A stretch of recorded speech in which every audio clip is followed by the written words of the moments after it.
susunod, kasing init na mainit na sabaw. Gumaganap naman bilang Mina sa La Lola. Andito na si Richard Asuncion.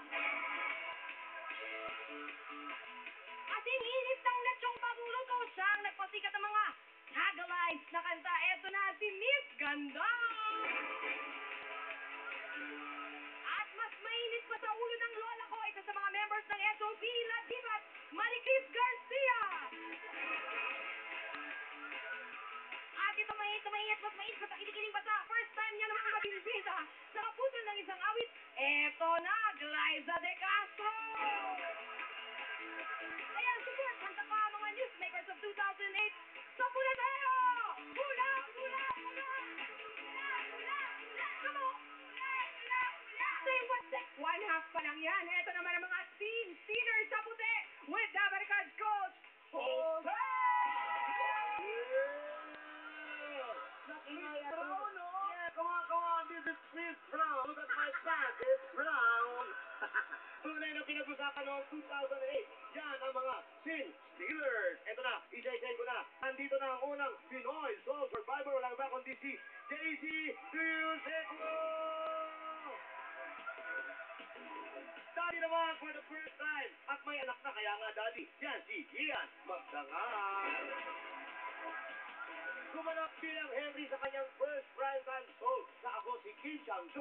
Ladies and gentlemen, Hayden Ko. At gumanap din bilang Camilo sa Luna Mystica. Eto na, ang mukha ko, Mark Sierra. Patingin, patingin. Pero ayoko. At gumanap naman bilang Facundo sa La Lola. Pogi-pogi, JD Rivera. Lahat ng Sin Steelers, lahat tayo sa...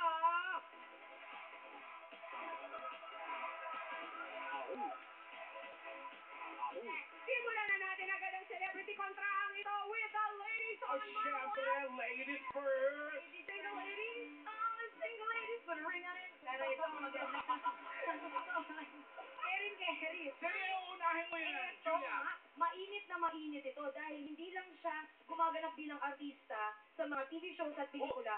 May mga music video din siya at napakagaling. Ay, iba to. Naman! At pero ito, mainit na mainit siya dahil katatapos lang. Gumaganap siya bilang Leia sa Gagambino at ito, si Glyza De Castro. Kakanta siya, Bermuda Triangle. Bermuda Triangle!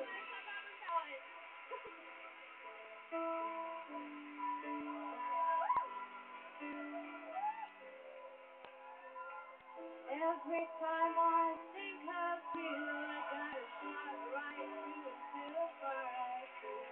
It's no problem of mine, but it's a problem I find. Living a life that I can't live behind. There's no sense in telling me the wisdom of it won't set you free. Happy New Year, Glyza! May natira pang makaputok. Ano, Jose? Buti na lang bagong taon. Bakit? Wala akong panahon mga api ngayon. Wow! Sinabi mo yan, ha? Kailangan umpisahan natin ang taon natin na masaya at walang naargabyado. Wala kayong kwenta.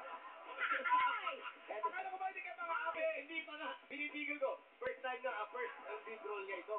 Alam mo ba, Alan, ito yung kapatid niya yung magandang babae. Oh, tapos naging lalaki. Oh, tapos ito, magandang lalaki rin. Pero ang kakantahin niya, alam mo ba kung ano? Ano? Ang kakantahin niya, dahil bagay na bagay sa kanya. Pero hindi siya hell. Okay, Angel Boy ito. Ito, si JC Rivera. Sa Hellboy Music, I Can't Smile Without You. Oh, natin yung paraks yan.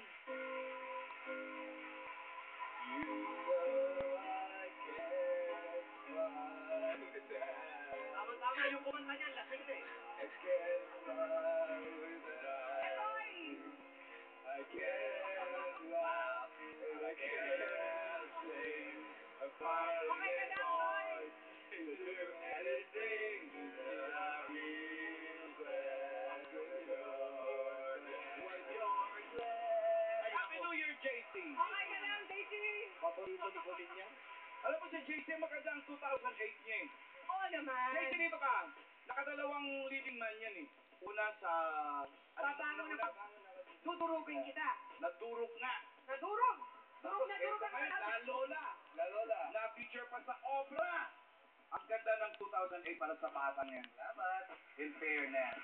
Ano, JC, ang pwede namin i-look forward to sa'yo sa 2009.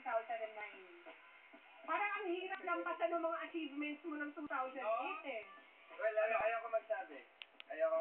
Kung ano lang yung blessings na ibigay sa akin, tatanggapin ko. Kung anong darating, Kung ano yung darating sa akin, kung ano yung bigay ng network, kung ano yung bigay ni God, yun na. yun na yun.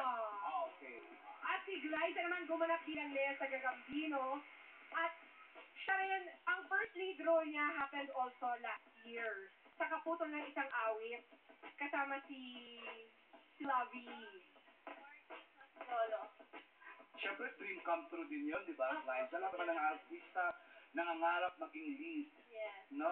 Pero sa Leia, parang lead din yan eh, di ba? Oh. Sa insekta sila eh. Liga insekta.